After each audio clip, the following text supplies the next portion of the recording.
Carla, and I will be reading Chapter 8, A Talk at Home.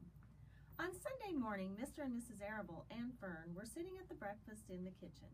Avery had finished and was upstairs looking for his slingshot. "Did you know that Uncle Homer's goslings had hatched?" asked Fern. "How many?" asked Mr. Arable. "7," replied Fern. "There were 8 eggs, but 1 egg didn't hatch, and the goose told Templeton she didn't want it anymore, so he took it away."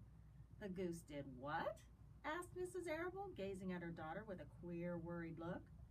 "Told Templeton she didn't want the egg anymore," repeated Fern. "Who is Templeton?" asked Mrs. Arable. "He's the rat," replied Fern. "None of us like him much." "Who's us?" asked Mr. Arable. "Oh, everybody in the barn cellar. Wilbur and the sheep and the lambs and the goose and the gander and the goslings and Charlotte and me." "Charlotte?" asked Mrs. Arable. "Who's Charlotte?" "She's Wilbur's best friend. She's terribly clever." "What does she look like?" asked Mrs. Arable. "Well," said Fern thoughtfully, "she has 8 legs. All spiders do, I guess." "Charlotte is a spider?" asked Fern's mother. Fern nodded. "A big gray one. She has a web across the top of Wilbur's doorway. She catches flies and sucks their blood. Wilbur adores her."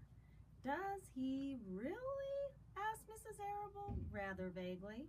She was staring at Fern with a worried expression on her face.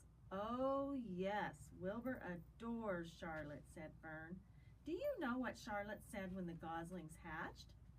"I haven't the faintest idea," said Mr. Arable. "Tell us."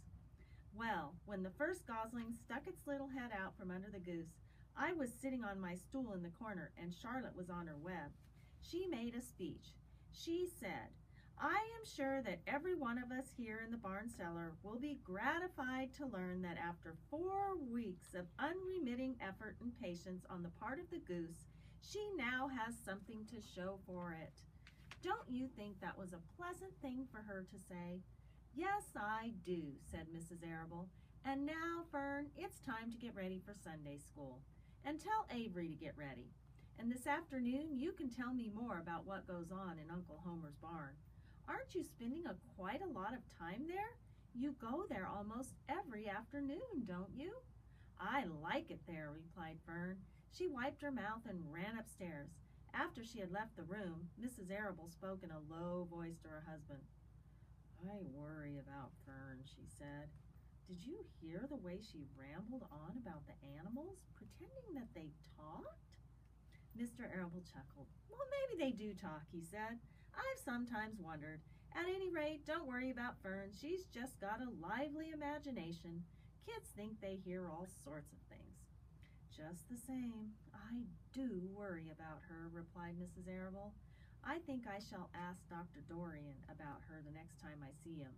He loves Fern almost as much as we do, and I want him to know how queerly she is acting about that pig and everything. I don't think it's normal. You know perfectly well that animals don't talk." Mr. Arable grinned. "Maybe our ears aren't as sharp as Fern's," he said.